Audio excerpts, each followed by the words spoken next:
Hey guys, I literally only have a few minutes to try and make this video. I'm going to have to post this on YouTube because it's going to be too long for the 45 seconds that Twitter allots me. I had a few thoughts, a few things I wanted to share. First, tomorrow in the morning, starting at 8:15 my time, I'm on Central Time Zone, but so 9:15 Eastern Standard Time. I'm going to start a space, and what I'm going to do is I'm just going to keep it going. I do have a doctor's appointment because most of you guys know I have surgery on Wednesday. What I'll do is I'll get a co-host and I'll just put it in my purse and I'll have it on mute, so my doctor can't hear, and so then that way that won't end. But I plan on having it running like the whole day. Like I'm making Christmas presents while running the space, just because I have so much stuff that I need to get done before the surgery, but it's so important, and I feel like that I have this platform that I've developed through the almost freaking 2 years that I've been in Meta.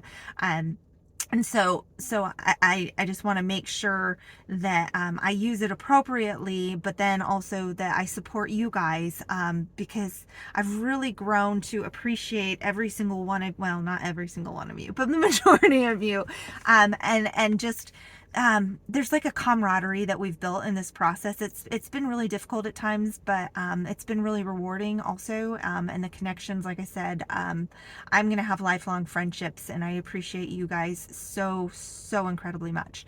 So here's the other thing that I wanted to address, because I'm not like the strongest trader, and that's kind of not my lane, but the human aspect and the psychological aspect, that's kind of my realm.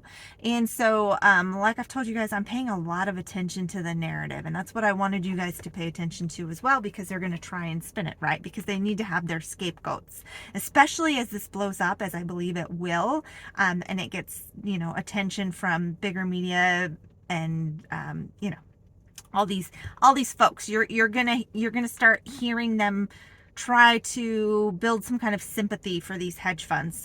So one of the tactics, and we've heard Ken Griffin use this one before, is, oh, they're stealing from teachers when they force these shorts to cover. So that's one of them. The other thing is they'll blame it on pumpers, or just the greed of retail. So I want to address those things really quickly.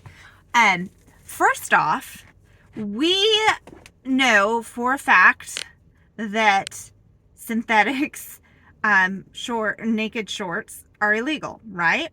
So we have systems in place via the SEC, FINRA, all these entities that are supposed to protect these companies and retail from these naked shorts. So when they enter into these short positions, they are taking on this risk for themselves, and ultimately, when these synthetics are allowed to flood into the system, it destroys the integrity of the system and it bankrupts companies. And in doing so, these hedge funds have made a lot of money over a very long period of time. This is not just like, oh my gosh, the algo like went haywire and dumped a bunch of synthetics in one ticker. No, this is habitual. So you need to keep in mind that this is habitual, and that the system has failed retail again and again and again.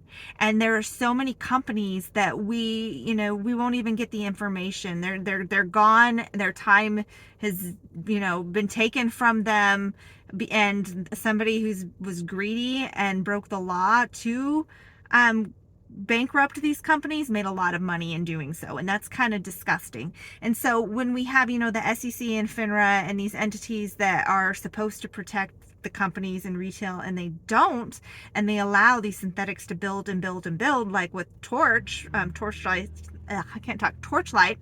over like a decade long. I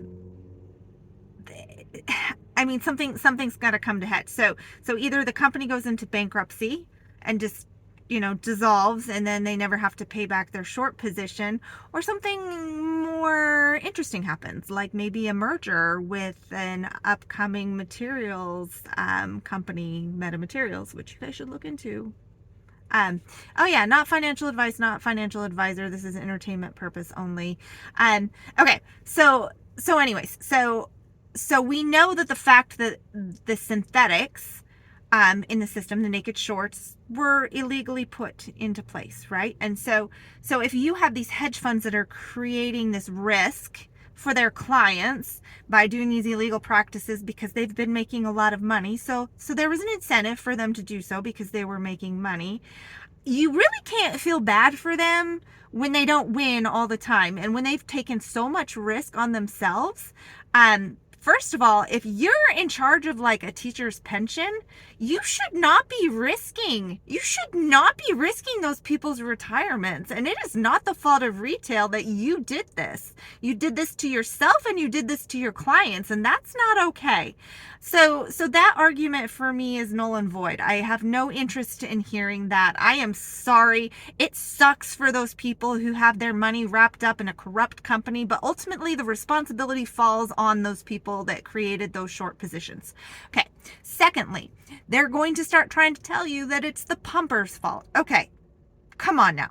Like, we need to give the onus where the onus belongs, which ultimately is to those who created the synthetics. There was an opportunity here when MMTLP started trading. Did the pumpers start trading MMTLP? Who allowed MMTLP to start trading? Was it ever intended to be traded by the company? No, it was not. And you know what? It wasn't stopped when it started trading. It was investigated. I mean, when Metamaterials filed the S1 with the SEC, they approved it. And then FINRA approved it. So all of the checks and balances that were in place, Metamaterials played by the game, right? They played by SEC's game. They played by FINRA's game, right? So they did everything on the up and up. And, you know, the fact that MMTLP was trading, why is it anyone's fault that it was purchased? I mean, if it shouldn't have been trading, if we were all purchasing synthetics, whose job is it to monitor this stuff? Who's been screaming at the SEC about the corruption for a long time? I think they just went through like a congressional investigation into GameStop. Did they not? I mean, this isn't anything new. This is not some rogue event, right? We know that this is a habitual problem. Okay, and if the SEC is not going to do anything about it, are these companies just supposed to roll over and allow the market to be flooded with synthetics? Is retail supposed to just say, oh yeah, just short all of my investments into the ground? It's okay. No. And I'm not saying that, you know, we're colluding, because we're absolutely not, but it's the information age. And guess what? Even without the information that I'm sure the DTCC was looking at when they got the approval from FINRA after the S1 was approved by the SEC, like, I wish I could see the numbers that they were looking at. We just had to kind of like assume based on what we were seeing that these synthetics were in the system. We're just dumb retail, you know. We don't have all the information, because guess what? You don't give us all the information. You don't make all the information. Like, it's not that it has to be reported. You have a shitty system that doesn't make it so people have to actually find their shares before they short them. That's not retail's fault. So again, the onus would probably go to our regulators and, of course, those who created these naked short positions. So, sorry. YouTubers were giving valuable information, and it's totally okay to share information, and they never ever gave financial advice. You can look and you can watch any video you want, and every single video is going to say, this is not financial advice. I am not a financial advisor. This is entertainment purposes only. Do your own DD. And Pidge will be like, I'm wearing a freaking bird costume. If you're not entertained, then what's your problem?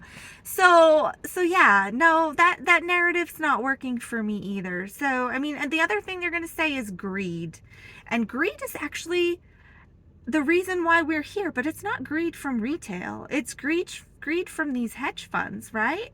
They were willing to bend the rules, break the rules, not bend the rules. They freaking broke the rules to gain the upper hand against retail, which they already had the upper hand, for crying out loud. Like, come on, how much more rigged do you need it to be? But they decided that synthetics were a really good way for them to make money. Well, guess what?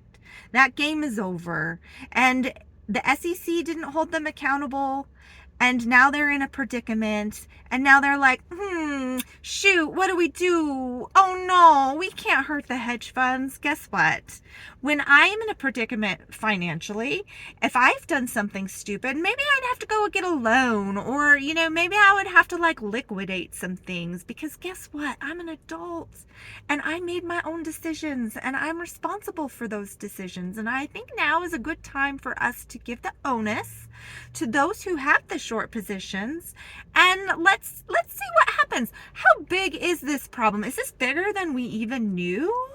I wonder, what did the DTCCC, I don't even know if I should say the DTCC or the DTCCC. I don't know. Either way, it's friggin' ridiculous. You're gonna hear them try and blame George Palikaris and Metamaterials. No, sorry, not happening. You're gonna hear them try and blame the YouTubers. No, sorry, not happening. You're gonna hear them try and blame greedy retail. No, sorry, not happening. Onus belongs to our regulators who failed the system, and onus belongs to those who created the risk of creating these synthetic naked shorts. I'm sorry. That's the only people who need responsible. Well, actually, no, there's probably more people. Who knows? We'll probably uncover like this huge mess that's been going on for so long. This whole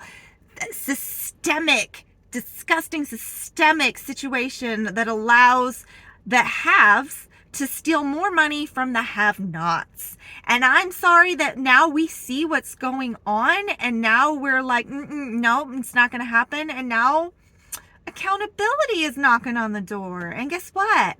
I want my fucking money. And guess what else? I want you to leave our markets alone. If you're not going to play by the game, then don't play. I'm sorry. Go home.